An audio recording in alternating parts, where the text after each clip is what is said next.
Hello hi ನಮಸ್ಕಾರ. ನಾನು ನಿಮ್ಮ Yashu Gowda. Welcome back to my YouTube channel. ಎಲ್ಲರೂ ಹೇಗಿದ್ದೀರಾ? ಚೆನ್ನಾಗಿದ್ದೀರಾ ಅಂತ ಭಾವಿಸ್ತೀನಿ.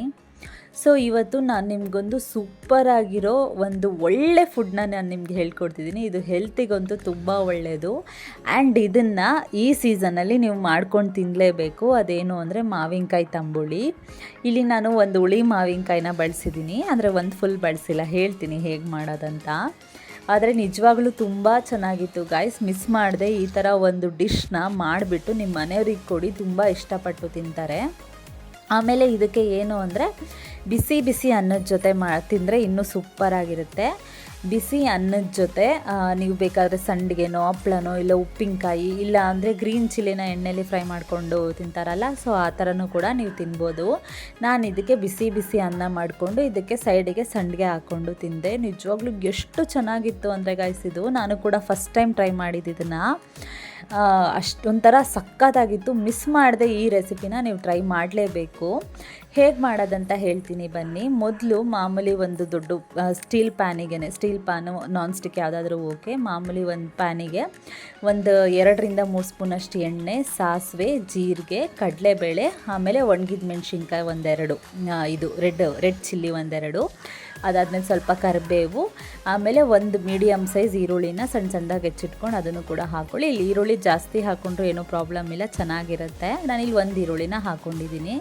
ಅದನ್ನ ಹಾಕ್ಕೊಂಡ್ಬಿಟ್ಟು ಚೆನ್ನಾಗಿ ಫ್ರೈ ಮಾಡ್ಕೊಬೇಕು. ಮಾಮೂಲಿ ಒಗ್ಗರಣೆ ಮಾಡ್ಕೊತೀವಲ್ಲ ಆ ಥರ ಎಣ್ಣೆ ಚೆನ್ನಾಗಿ ಫ್ರೈ ಮಾಡ್ಕೊಂಡು ಅದನ್ನು ಆಫ್ ಮಾಡ್ಕೊಂಡು ಆರೋಕ್ಕೆ ಬಿಟ್ಬಿಡಿ.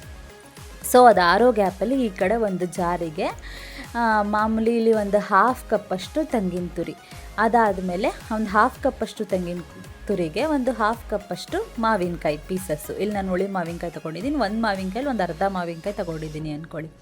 ಆ ಅರ್ಧ ಮಾವಿನಕಾಯಿನ ಮಾಮೂಲಿ ಒಂದು 1/2 ಕಪ್ ಅಷ್ಟೇ ಬಂತು. ಅದು 1/2 ಕಪ್ಪಷ್ಟು ಕಾಯಿ ತುರಿ, ಒಂದು 1/2 ಕಪ್ಪಷ್ಟು ಮಾವಿನಕಾಯಿ, ಅದಾದಮೇಲೆ ಒಂದು 3 ಹಸಿಮೆಣಸಿನ್ಕಾಯಿ, 1 ಸ್ಪೂನ್ ಜೀರಿಗೆ, ಅದಾದಮೇಲೆ ರುಚಿಗೆ ತಕ್ಕಷ್ಟು ಉಪ್ಪು, ಕಲ್ಲುಪ್ಪನ್ನೇ ಹಾಕ್ಕೊಳ್ಳಿ. ಅದಾದಮೇಲೆ ಇಲ್ಲಿ ಒಂದು 1/2 ಕಪ್ ಅಷ್ಟೇ ಮೊಸರನ್ನ ಹಾಕ್ಕೊಳ್ಳಿ. 1/2 ಕಪ್ಗಿಂತ ಒಂಚೂರು ಕಮ್ಮಿನೇ ಇರಲಿ, ಏನೂ ಆಗೋಲ್ಲ. ಒಂಚೂರು ಜಾಸ್ತಿ ಇದ್ದರೂ ಏನೂ ಪ್ರಾಬ್ಲಮ್ ಇಲ್ಲ. ಸೊ ಅದಾದಮೇಲೆ ಹಾಕ್ಕೊಂಡು ಚೆನ್ನಾಗಿ ನೀರು ಹಾಕ್ಕೊಂಡ್ಬಿಟ್ಟು ಮಾಮೂಲಿ ಚೆನ್ನಾಗಿ ಗ್ರೈಂಡ್ ಮಾಡ್ಕೊಳ್ಳಿ, ಆಯಿತಾ? ನೋಡಿ ಈ ಥರ ಚೆನ್ನಾಗಿ ಗ್ರೈಂಡ್ ಮಾಡ್ಕೊಳ್ಳಿ. ಅದಾದಮೇಲೆ ಈ ಕಡೆ ಗ್ಯಾಪಲ್ಲಿ ಒಗ್ಗರಣೆನೂ ಕೂಡ ಆರೋಗಿರುತ್ತೆ. ಸೊ ಅದು ಆರಿದ ಒಗ್ಗರಣೆಗೆ ಇದನ್ನು ಹಾಕ್ಕೊಂಡ್ಬಿಟ್ಟು ಚೆನ್ನಾಗಿ ಮಿಕ್ಸ್ ಮಾಡ್ಕೊಳ್ಳಿ. ನಿಮಗೆ ಬೇಕಂದರೆ ಇನ್ನೂ ಸ್ವಲ್ಪ ತೆಳು ಬೇಕಂದರೆ ಇನ್ನೂ ಸ್ವಲ್ಪ ನೀರು ಹಾಕ್ಕೋಬೋದು. ಈ ಕನ್ಸಿಸ್ಟೆನ್ಸಿ ಇದ್ದರೆ ತುಂಬ ಚೆನ್ನಾಗಿರುತ್ತೆ. ಇದೇ ಕನ್ಸಿಸ್ಟೆನ್ಸಿ ಇರಲಿ ಗೈಸ್, ಇನ್ನೂ ಜಾಸ್ತಿ ನೀರು ಹಾಕ್ಕೊಳ್ಳೋ ಅವಶ್ಯಕತೆ ಇಲ್ಲ. ನೀವು ರುಬ್ಬಾಗ 1 ಗ್ಲಾಸ್ ನೀರು ಹಾಕ್ಕೊಂಡ್ರೆ ಸಾಕು. ಹಾಕ್ಕೊಂಡು ಆಮೇಲೆ ಹಾಕ್ತಿರಲ್ಲ, ಅದಾದಮೇಲೆ ಜಾರಿಗೆ ಇನ್ನೊಂದು ಸ್ವಲ್ಪ ನೀರು ಹಾಕ್ಕೊಂಡ್ರೆ ಸಕ್ಕತ್ತಾಗಿರುತ್ತೆ. ಆಮೇಲೆ ಲಾಸ್ಟಿಗೆ ಒಂಚೂರು ಉಪ್ಪು ಸಪ್ಪೆ ಎಲ್ಲ ನೋಡ್ಕೊಳ್ಳಿ. ನಾನು ಉಪ್ಪು ಕರೆಕ್ಟಾಗಿ ಹಾಕಿದ್ದೆ. ಕಲ್ಲುಪ್ಪಾದರೆ ನಾವು ಕರೆಕ್ಟಾಗಿ ಹಾಕ್ಬಿಡ್ತೀವಿ, ಪುಡಿ ಉಪ್ಪಾದರೆ ಗೊತ್ತಾಗಲ್ಲ. ಸೊ ಅದಕ್ಕೆ ಜಾರಿಗೆ ಕಲ್ಲುಪ್ಪೆ ಹಾಕ್ಕೊಳ್ಳಿ ಅಂತ ಹೇಳಿದ್ದು. ಅದಾದಮೇಲೆ ಚೆನ್ನಾಗಿ ಮಿಕ್ಸ್ ಮಾಡ್ಕೊಂಡ್ಬಿಟ್ಟು ಬಿಸಿ ಬಿಸಿ ಅನ್ನದ ಜೊತೆ ನಿಮ್ಮ ಮನೆಯವರಿಗೆ ಹಾಕ್ಕೊಡಿ. ನಿಜವಾಗ್ಲೂ ತುಂಬ ಇಷ್ಟಪಟ್ಟು ತಿಂತಾರೆ. ಸಕ್ಕತ್ತಾಗಿತ್ತು ಗೈಸ್, ಟ್ರಸ್ಟ್ ಮೀ, ಸೂಪರಾಗಿತ್ತು. ಒಳ್ಳೆ ಡೆಲಿಷಿಯಸ್ ಫುಡ್ ಅಂತಲೇ ಹೇಳ್ಬೋದು. ನಾನು ಹೇಳಿದ ಪ್ರೊಸೀಜರ್ ಪ್ರಕಾರನೇ ಮಾಡ್ಕೊಳ್ಳಿ. ಇದು ನಾನು ಬಂದ್ಬಿಟ್ಟು ಒಂದು ಇಬ್ರಿಗೆ ಮಾಡಿದ್ದೀನಿ ಅಂದ್ಕೊಳ್ಳಿ. ನಮ್ಮ ಮನೇಲಿರೋದು ನಾನು ನನ್ನ ಹಸ್ಬೆಂಡ್ ಅಷ್ಟೇ. ಸೊ ನಮ್ಮ ಪಾಪು ಸ್ವಲ್ಪ ತಿಂತಾಳೆ.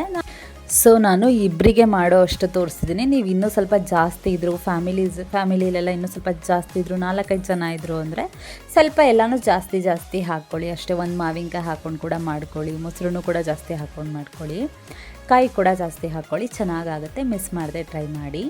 ಸೊ ಈ ವಿಡಿಯೋ ನಿಮಗೆ ಇಷ್ಟ ಆಗಿದ್ದರೆ ದಯವಿಟ್ಟು ಲೈಕ್ ಮಾಡಿ, ಶೇರ್ ಮಾಡಿ, ಕಮೆಂಟ್ ಮಾಡಿ, ಸಬ್ಸ್ಕ್ರೈಬ್ ಮಾಡ್ಕೊಳ್ಳಿ. ಹೀಗೆ ನನಗೆ ಸಪೋರ್ಟ್ ಮಾಡಿ.